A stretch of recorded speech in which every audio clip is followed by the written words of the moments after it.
আসসালামু আলাইকুম রহমতুল্লাহ। সপ্তম শ্রেণীর প্রিয় শিক্ষার্থীরা কেমন আছো? সবাই আশা করি অনেক ভালো আছো। তোমাদের স্বাস্থ্য সুরক্ষা বিষয়ের 95 থেকে 100 নম্বর পৃষ্ঠা পর্যন্ত যে ছকগুলো দেওয়া আছে এবং প্রশ্নগুলো দেওয়া আছে সবগুলোর হচ্ছে আনসার দিব। তো শুরুতে দেখতে পাচ্ছ এখানে যে বিষয়গুলো, তো বাম পাশে কিছু চিত্র দেওয়া আছে, তাই না? এই চিত্র দ্বারা তোমাকে কোনটা কি অনুভূতি প্রকাশ পাচ্ছে এগুলো হচ্ছে আমাদের ক্রস করতে হবে, ঠিক আছে? যেমন খুশি, এখানে কোনটা হতে পারে? খুশি, ঠিক আছে, যে এটা হতে পারে, বা এভাবে হবে আর কি।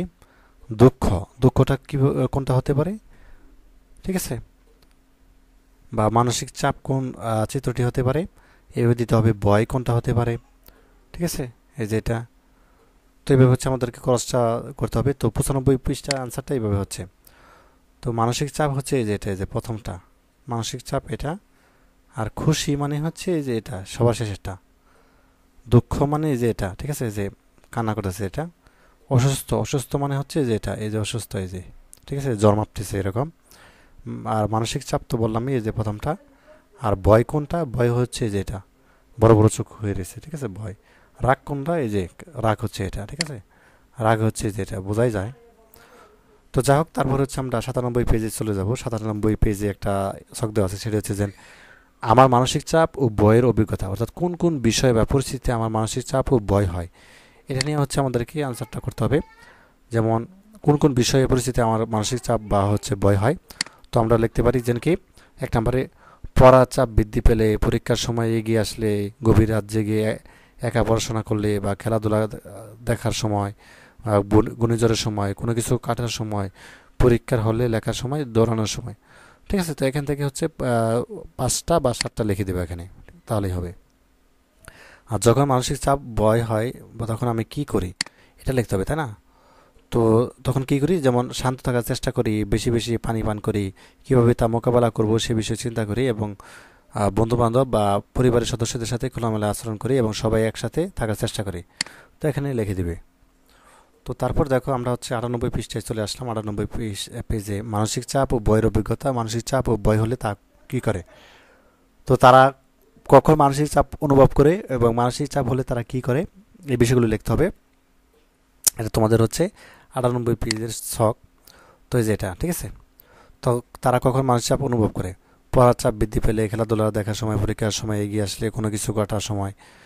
আর মানসিক চাপ যদি হয়, চাপ ও ভয় হলে তারা কি করে, তো মন শান্ত রাখতে চেষ্টা করে, নিজেকে কন্ট্রোল রাখতে করতে চেষ্টা করে, চাপমুক্ত রাখতে মাথা সবসময় ঠান্ডা করে রাখে, এরকম।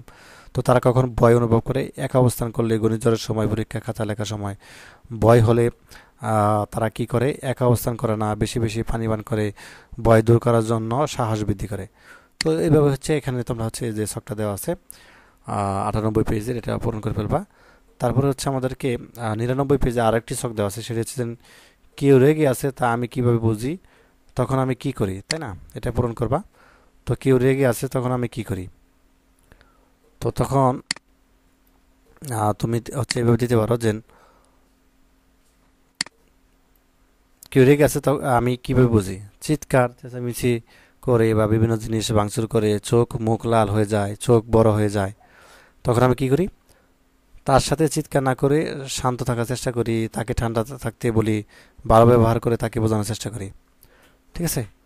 তো তারপর হচ্ছে আমরা 100 নম্বর পেজে যে ছকটা দেওয়া আছে, আমার রাগের অভিজ্ঞতা, রাগের ঘটনা পরিস্থিতি এবং কীভাবে রাগ প্রকাশ করি, আমি যেভাবে রাগ প্রকাশ করি তা নিয়ে কি আমি সন্তুষ্ট, এতে কি আমার সমস্যার সমাধান হয়? তো একটা আনসারটা দেখি। 100 নম্বর পেজে যে রাগের ঘটনা বা পরিস্থিতি, আমার প্রয়োজনীয় কোনো জিনিস যেমন ঘড়ি, কলম, খাতা, পোষা পানি, জুতা ইত্যাদি হারিয়ে গেলে কীভাবে রাগ প্রকাশ করি, চিৎকার চেঁচামেচি করি, চোখ বড় করি, বিভিন্ন জিনিস ছুঁড়ে মারি। আমি যেভাবে রাগ প্রকাশ করি তা নিয়ে আমি সন্তুষ্ট নই, কারণ এতে আমার সমস্যার কোনো সমাধান হয় না। তো যাই হোক, এই ছিল তোমাদের 95 থেকে 100 নম্বর পেজের সমাধান। তো ধন্যবাদ সবাইকে ভিডিও দেখার জন্য। আল্লাহ হাফেজ।